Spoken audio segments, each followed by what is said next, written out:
It is coffee time. Good morning, everybody. It is Sunday, August 23rd, 2020. Welcome to all of you.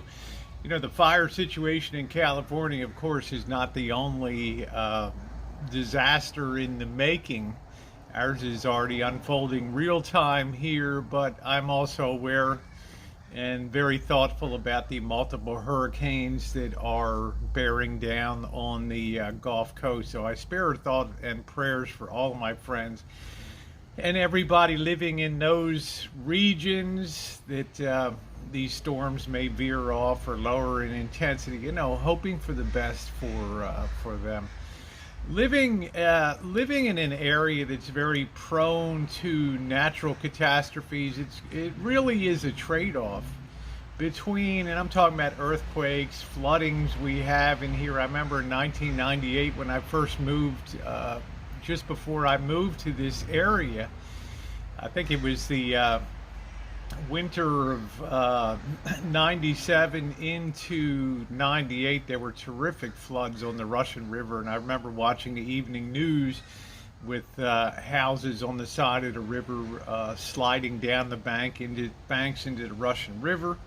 I remember being out in Sebastopol when they had the Laguna de Santa Rosa overflowed because of too much rain, and it flooded the downtown area of Sebastopol. And I remember people being in canoes and riding through, paddling through areas that I had walked through, and then going through on the aftermath and earthquakes. Yeah, they're a disaster. And somebody asked me a very interesting question.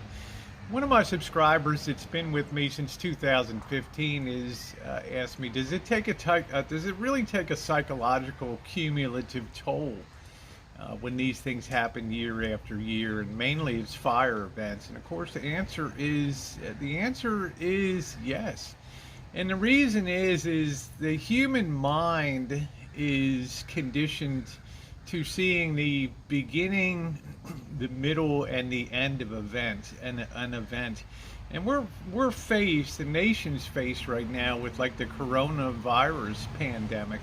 And as I said, we're used to having things have a beginning, middle, and an end, but we can't see the end of this thing as we move into the fall season. Is it going to worsen? Is it going to go away? Is it going to mutate the virus and cause big problems? How's it going to mix with seasonal influenza? In other words, we have to shift our mind out of that realm of focusing on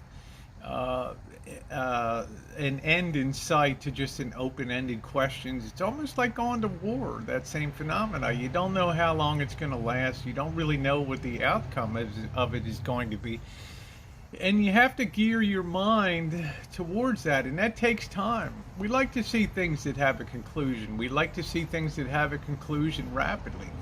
You come out here in the morning, in the midst of this Walbridge fire, the Hennessy fire. There's so many fires in California, and you see blue skies in the morning. You smell a little bit of wood smoke, and you think to yourself, well, we didn't have the lightning storms, and you get very optimistic, and then you'll click on the headlines of the Press Democrat, our local newspaper here, and you'll see that the the Walbridge fire, which is one of the most concerned, is like 0% contained, even though we had no real appreciable winds overnight. We did not have lightning strikes. It's not to say we might have them, but you're used to progress on things, and it makes it psychologically very difficult as the war drags on to and the fires keep advancing, even albeit at a slower pace.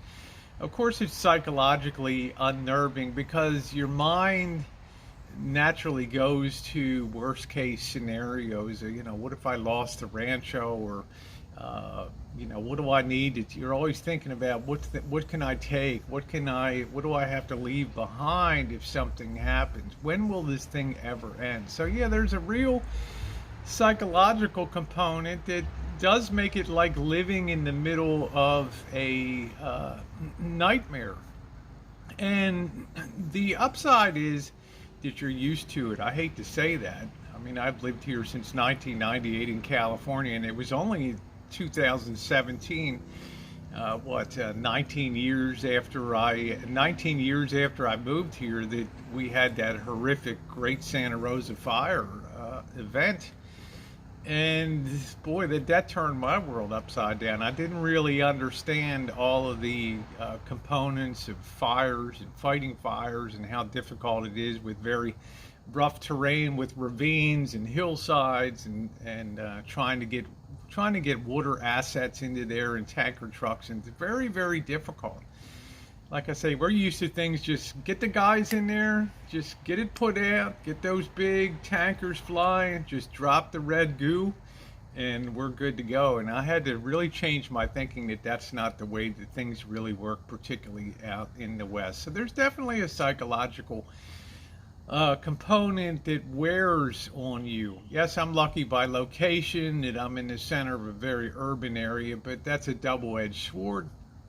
If a fire got in here again, and remember the 2017 Great Santa Rosa fire came into the north part from east to west into the northern part of Santa Rosa, wiped out all the premium home places, Fountain Grove, Mark West Springs, Coffee Park over there, and realizing that it can happen, and it can happen on a grand scale to the extent that 6,000 homes get destroyed in 6 hours, and then a year later having the Camp Fire that destroyed the city of, just removed the city of Paradise from the face of the earth, is tells you it can happen. It can happen, and you can't vest, you'd like to, but you can't vest 100% of your confidence in the feeling like, oh, they'll stop it, it gets to an urban area. Like last year they had the Kincaid fire, and it got within jumping the highway into the town of Windsor, and thank God they massed a huge effort of fire trucks, and they put up a wall of water which effectively stopped the flames from destroying the cities of Healdsburg and Windsor. So, here we go again. And yes, it does definitely take a high psychological toll. The easy thing is people say, oh, why don't you just move or leave the area? Because you get adjusted to life in an area. You like the other 10 months of the year that you don't have to contend with this kind of situation. You like the weather, you like your neighborhood, you like what you poured into your place, your heart and soul, and renovations and blood and sweat. It's not an easy thing to just say, just leave the area. And you're leaving, a 9-year chunk of your life behind. But it is like living within a nightmare. I think you can understand why. So for everybody imperiled on the Gulf Coast, God bless you.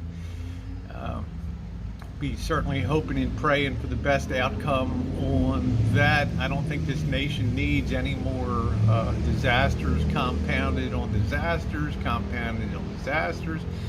We have hundreds and hundreds of wildfires here that are just taxing the fire departments to an unbelievable extent. CAL FIRE, and now we have firefighters coming from around the world again. It's just just an unreal situation. How will it play out? You tell me. Time will tell, and that's why it makes it living in the middle of a nightmare. I do wish you a happy Sunday, everybody. Thanks for being on the live stream last night, the Chicken Cacciatore. Much appreciated. Do enjoy the rest of your day, and as usual, thumbs up are appreciated. Thanks, everybody.